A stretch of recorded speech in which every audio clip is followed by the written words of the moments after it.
Hello ka-creative! Another project na naman ang ating gagawin ngayong araw. Matapos gawin ang Filipiniana sleeve, oras naman para lagyan ito ng details. At dahil ako ang gagawa, ito ang aking ilalagay na beaded lace. Umpisahan na natin! Magli-layout muna ako at hinanap ko ang tamang forma nitong beaded lace na magpapareho doon sa isa pang sleeves. Pinagtabasan na kasi o ritaso na lang itong beaded lace. At matapos mahanap ang tamang forma, linagyan ko na muna ng suporta ng mga pins.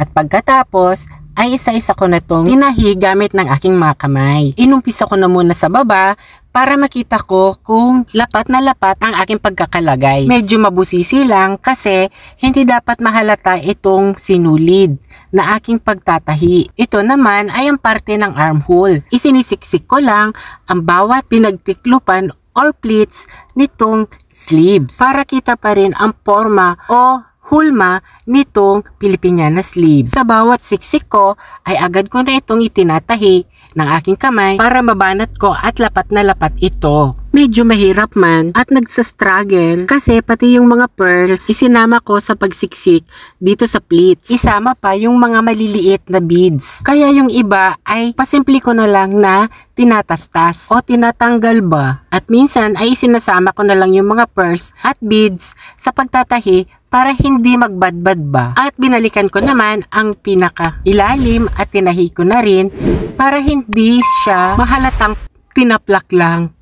At ordinaryo na lang na hand stitch ang aking ginawa diyan. O diba, medyo nag-struggle ako dahil sa madulas yung beaded lace. Kung pawisan ang iyong kamay, panigurado magmamansya ito. O diba, tiyaga lang po sa pagkakabit nitong mga lace. At sa bawat pagtatahi ko, chine-check ko kung baka nagkukulubot na itong Filipiniana sleeve.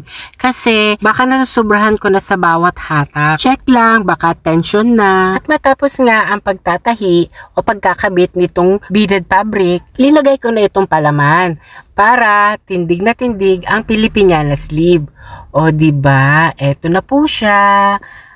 Pinapakita ko lang ang mga beads at ang ganda nitong lace fabric. O, diba?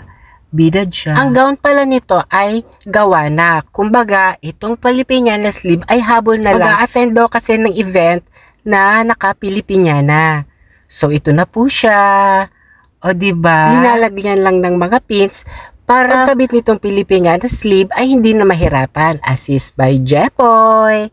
O, eto na po ang bag. Hindi ko na po pinaharap kasi baka magalit ang customer. Diba? Kung nagustuhan nyo, please subscribe to my channel and hit the notification bell. Thank you!